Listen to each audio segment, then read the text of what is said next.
What's up, guys? It's Chris. I want to talk to you this morning about the church. Okay, so in Matthew 16, we hear the word church in the English translations of the Bible uttered for the very first time.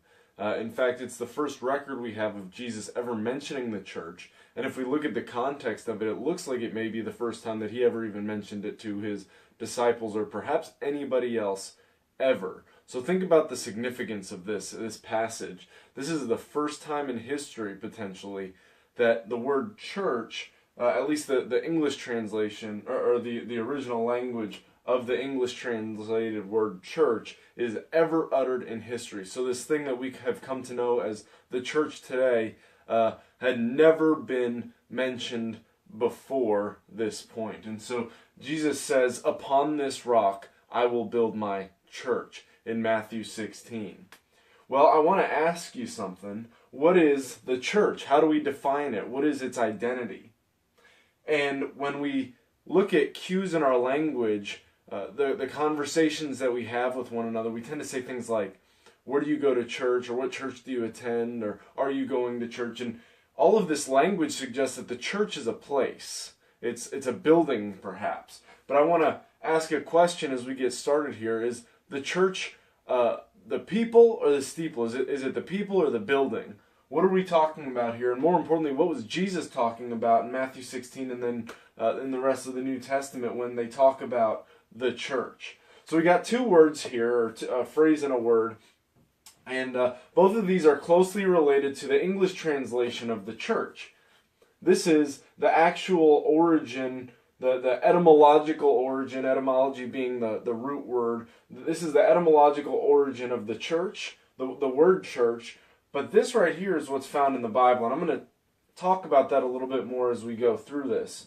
So let's take a look really quickly at these two phrases and see what we can maybe learn about the identity and definition of church according to Christ and the disciples from these two words. Well, this phrase right here, kyriakon doma, actually means, this first word is like the Lord or Lord, and this is doma. You might be able to guess at what that is, like dome or domicile. It's house or home. So this is actually, etymologically speaking, it means the Lord's house. Okay?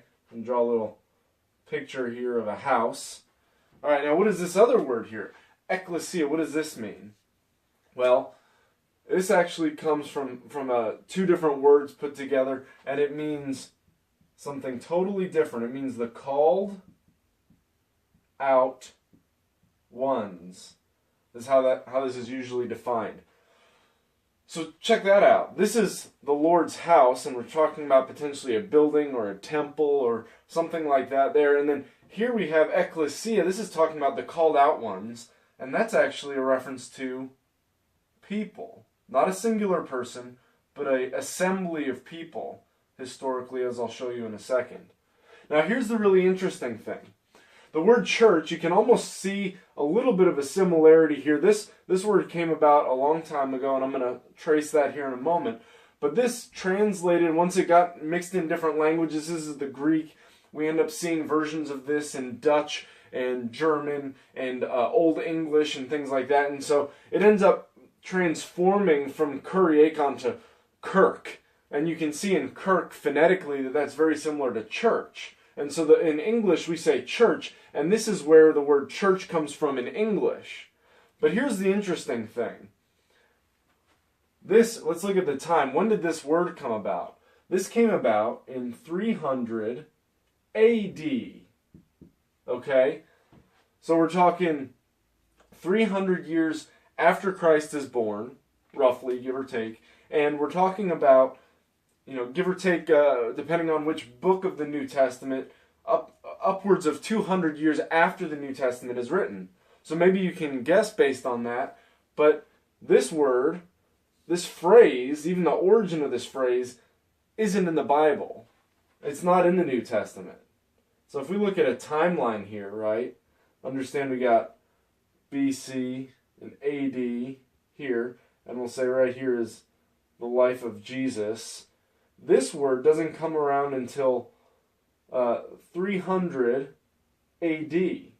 And the New Testament is written, right around here, depending on which dates you ascribe to the different books of the New Testament. You're looking at anywhere from 50 or 60 AD up until around the turn of the first century.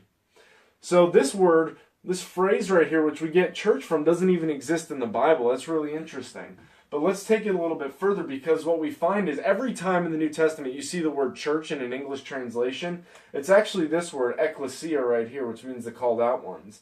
This word came about much earlier. In fact, much earlier even than when the New Testament was written. This came around 580 BC. So this is before Christ. All right, so we'll say Jesus here.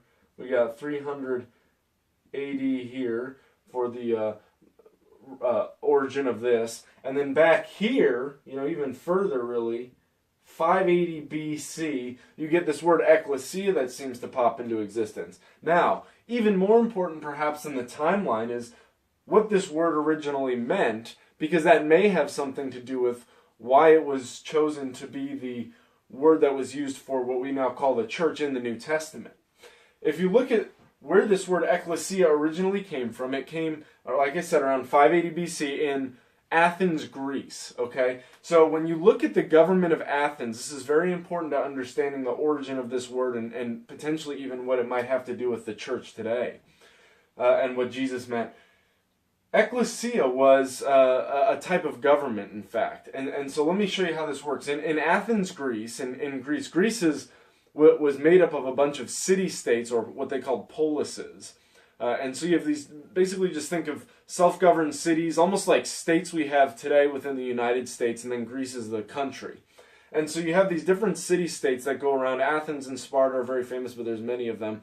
And Athens was one of these city-states. And the way that these city-states were generally governed was through an aristocracy. If you look at the origin of aristocracy, it's the rule of the best. It's Aristos and Kratos. Kratos is ruler, and then Aristos is the best of. So it was the rule by the best of the population, and they determined the best by blood lineage, as we know many old ancient civilizations did, and even some today, where rulership was passed down through bloodlines, but it wasn't a singular ruler like a monarchy. It was multiple rulers through the aristocracy. But what would happen is the aristocracy would come to disagreements with one another. They would have these impasses, these stalemates. And so what they would do is they would elect a single ruler to rule for a certain period of time to help them alleviate the troubles that were occurring between them, the things they couldn't come to terms with between one another. And so they'd elect someone that they called a tyrant. Okay,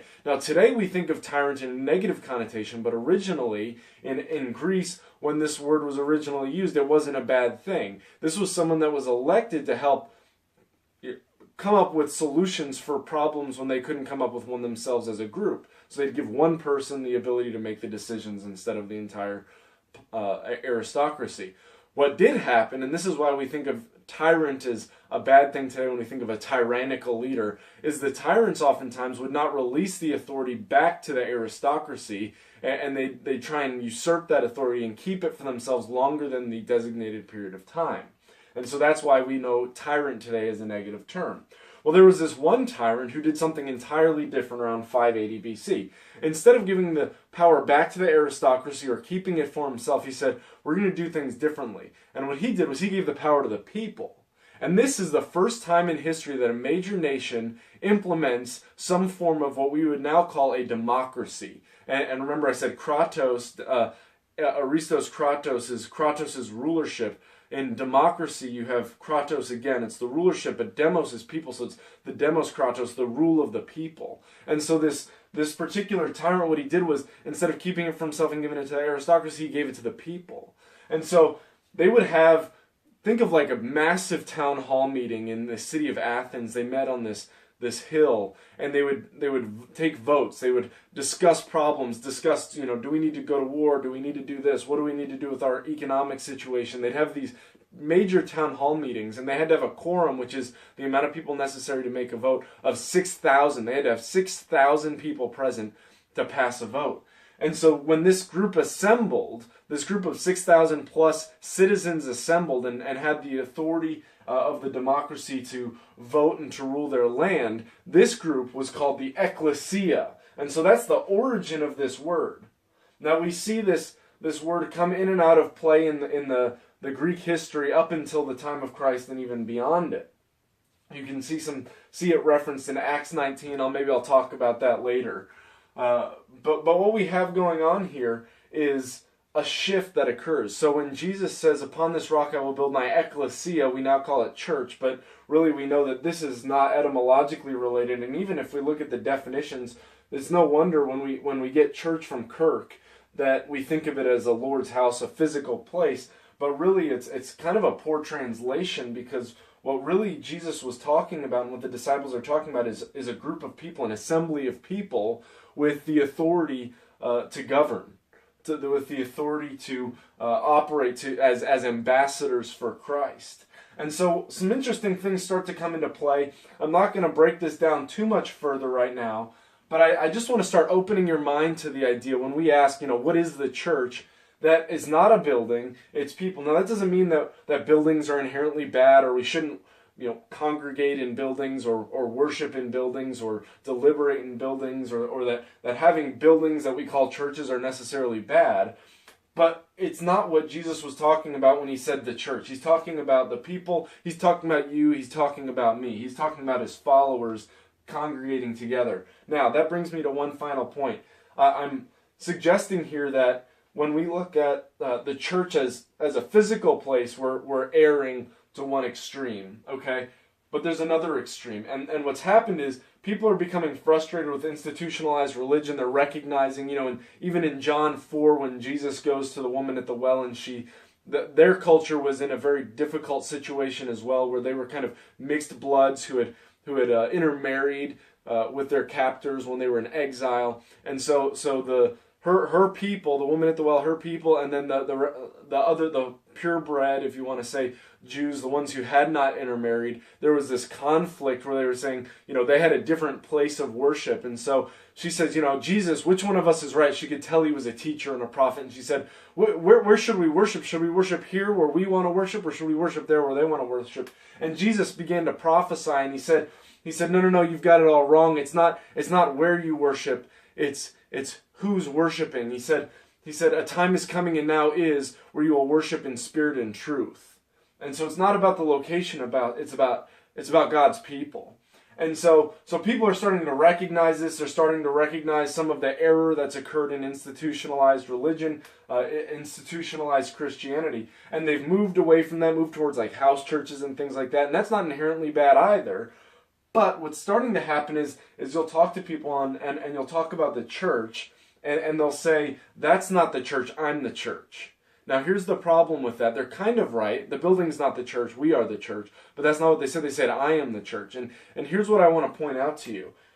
Ekklesia is an assembly of people. The church is an assembly of people. It's not just me. It's not just you. I'm not the church. You're not the church. We are the church. And so if you're erring by saying that the church is a building, that's not accurate either, at least within the context of what Jesus and the disciples were talking about. And if you're saying that I am the church, independent of any kind of a body, of any kind of a congregation, anything like that, we're also erring. And so we need to just make sure, this is so important. We're talking about, Christ's body on earth, his followers on earth, operating together, organized, representing him as his ambassadors. And so it's really important that we have a right definition of the church, or what I even like to call the Ekklesia, because it avoids some of the etymological and historical baggage that accompanies this side over here. So I just want to leave you with that. Make sure that you got the right definition. Make sure that you're understanding, as you read the Bible with this context, it'll open some things up for you. Every time you see the word church, think of it as an assembly of the general population of followers of Christ. So I think if you start to read the Bible in that context, it might start to open some things up for you. I'll do some more videos where I talk about the implications of this and we go deeper. So hope that blesses you guys, and I'll see you next time.